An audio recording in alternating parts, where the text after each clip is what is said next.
The story begins in the year 1942 when Japan attacked America's Pearl Harbor. And after this attack, America also joined World War II and now wanted revenge on Japan at any cost. That's why the US Navy sent many aircraft into the South Pacific to destroy all the Japanese battleships there. One of these aircraft has 3 people on board: the pilot Harold, the bombardier or bomb dropper Tony, and the radioman Gene. And while they're returning, they are flying high above the clouds and lose their way while their aircraft's fuel tank is gradually running empty. Gene tries to contact for directions via radio but fails due to a lack of signal, and every time he tries to connect, he ends up linking with a Japanese radio instead. Harold then decides they will have to land in the ocean because the fuel is about to run out. He tells his companions to take out all the essential items as they will have to land right there, and so they land in the vast ocean. After landing, Harold's seatbelt opens, but Tony and Gene's belts do not, and they begin to sink with the aircraft. However, before drowning, their belts come off, and both of them manage to resurface. Harold has a life raft with him, and the 3 of them climb onto it, but now they have neither food nor drinking water. Although everything was available in the aircraft, they got trapped in it and couldn't retrieve anything. And now, in this vast South Pacific Ocean with no end in sight, the 3 are stranded. However, they are confident that the US Navy will soon come and rescue them. And that actually happens. A US Navy aircraft appears in the sky. Gene suggests opening a parachute in the water so that it could be seen from above, since their life raft is too small to be visible from such height. But they don't have a parachute, as it had sunk with the aircraft. They also don't have a flare gun to signal the aircraft. They take off their life jackets and start waving their hands and shouting loudly. But the aircraft is too far to see them and eventually flies away. Harold says that they were looking for us here and that this was their last chance. Tony says they can't just leave us like this in this vast ocean. Harold replies that they won't keep coming back to search the same spot again and again. That means they'll have to find a way out of here themselves. Harold, who's the most senior among them, knows that they are now truly stranded. He tells everyone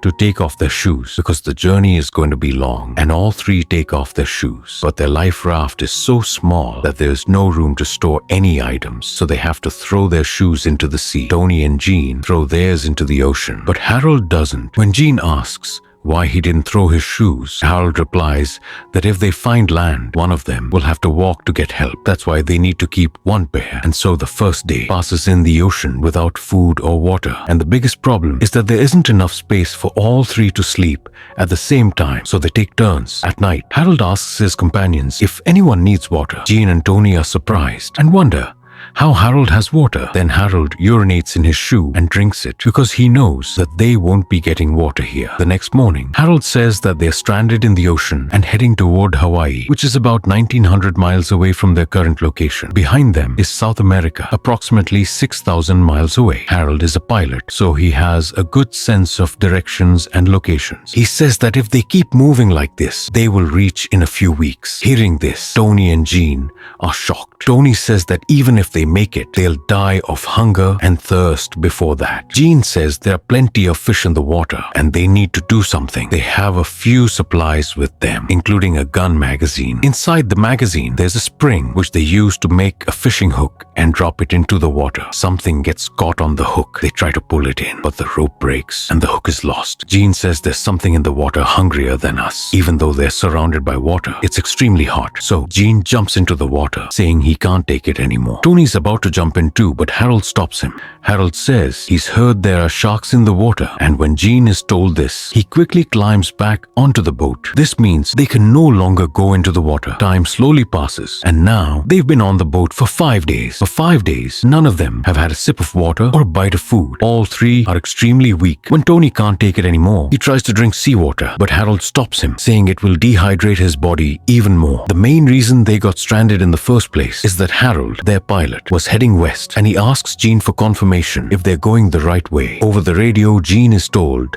that they should have gone east. Because of this, they lose their way and run out of fuel, getting stranded in the ocean. Suddenly, Harold remembers he has a pen in his shirt pocket. He becomes happy and takes it out to make a chart so they can figure out where they are exactly. He starts drawing the chart on their raft. Once he determines their position, he says they need to stop their boat from drifting with the wind. They use life jackets and other available supplies to make an anchor so the boat stays stable. When they release it, the boat will follow the direction of the wind and help guide them where they should be going. Then all three of them pray. Gene says they haven't done everything right in life, but they need help. Harold also prays, asking for protection for all boats in the sea, including theirs. Tony says his friend is right, but what they really need right now is rain. He asks for rain, but it doesn't rain, and Tony becomes disappointed. Gene says to give God a little time. Night falls. While everyone is asleep, it starts raining. For the first time in days, they get a sip of water, giving them immense relief as their bodies were completely dehydrated. The next day, it's shown that Gene has been trying to catch fish for days,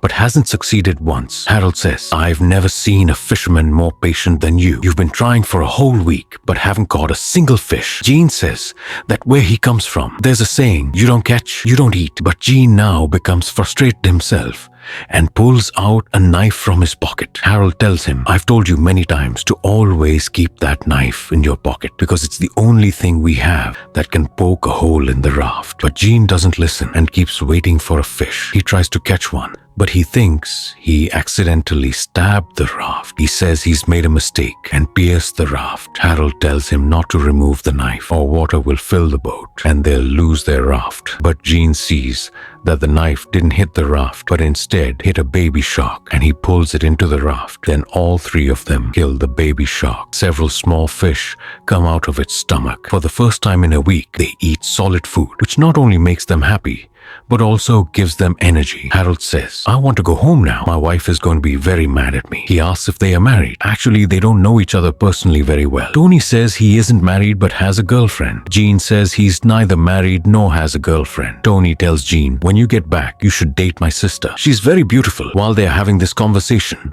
large sharks are circling around their boat. The reason is that the blood from the baby shark they killed and ate had spilled into the water, and the smell attracted all the sharks. But the sharks don't do anything to the raft, and all of them swim away. Actually, the South Pacific area is very well known for sharks, and they can easily flip the raft and end everything. But this time, they were lucky. Now they had eaten food and found water too. But as days passed, they started becoming weak once again. One night, Gene puts his hand in the water, and a shark attacks it, injuring his hand. But Gene was lucky that the injury wasn't too serious. One time, Gene sees something in front and thinks it's an island, and he shows it to Tony. But Tony says there's nothing ahead, that it's just Gene's imagination. On the morning of the 15th day, it's shown that Tony is holding his gun. At that moment, Gene quietly says to him, "Give me your gun and don't make any noise." Tony gives him the gun, and just then they see a bird sitting on the raft. While Harold is still sleeping, Gene shoots at the bird. The bullet hits the bird, but it falls into the ocean. When Harold sees they've targeted a bird,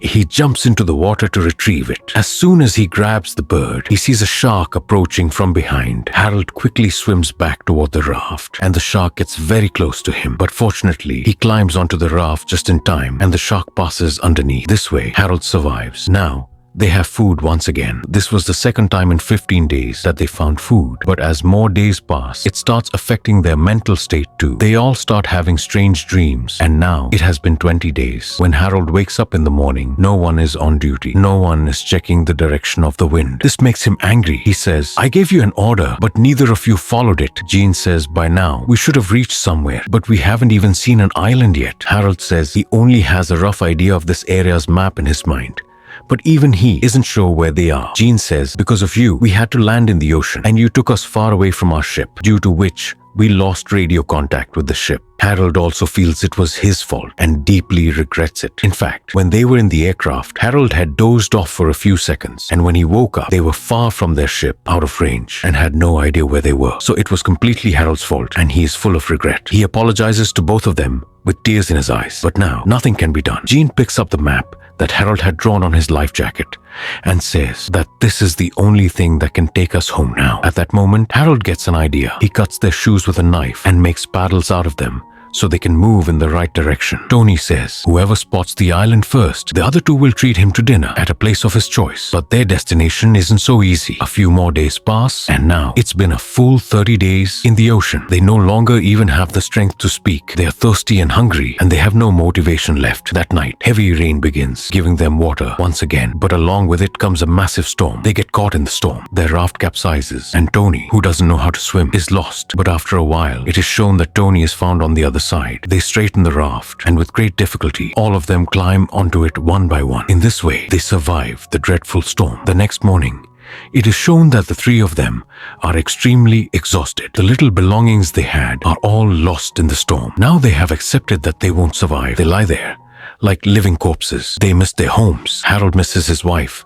and Gene sees Tony's sister sitting in the ocean. Actually, he's hallucinating, imagining her as Tony had described. Then he tells Tony that he thinks he has fallen in love with his sister. Tony says, "You two will make a great couple." Harold blames himself and says, "I didn't know things would end this way. Forgive me." But then Tony sits up properly and says, "We've come too far now." He says, "We will not give up," and starts rowing. Seeing him, the other two also begin to row. But no matter how motivated they are, their bodies have no energy left. 34 days pass, and they're completely worn out and nearly dead. In this state, Tony says, "I saw a dream in which I saw a green field." Harold says, "I've seen this dream twice." After that, Harold starts drinking seawater. He has accepted that he's not going to survive. Just then, Gene, lying nearby, says, "I see something green in front." And when the three of them look, they see an island. Seeing it fills them with happiness and energy, because after spending 34 days at sea, they finally reach a small island. They start pushing the raft with their hands with all their strength, and within moments, the three of them are lying on the shore. After 34 days, they touch land, which gives them peace. On that same beach, there are two huts, and the three of them head toward them. Thus, this difficult journey comes to an end. These three reach a remote island called Puka Puka on the 20th of February, 1942. They survived because they never gave up hope, and hope is the one thing that keeps a person alive. It teaches you to live, fight, and move forward. At the end, it is told that the three of them traveled more than 1,000 miles on that small raft. Harold was given a Navy award because he led his crew well during the difficult journey, but he never flew an aircraft again. When Tony fully recovered, he continued his career in the Navy, and when he died in 1986, his ashes were scattered over the ocean. Gene also worked as a radioman during the war, and in 1965, he married Tony's sister Frances. At the end, we are shown real pictures of all three, which show how much they struggled during those 34 days in the ocean. And with that, this amazing movie ends.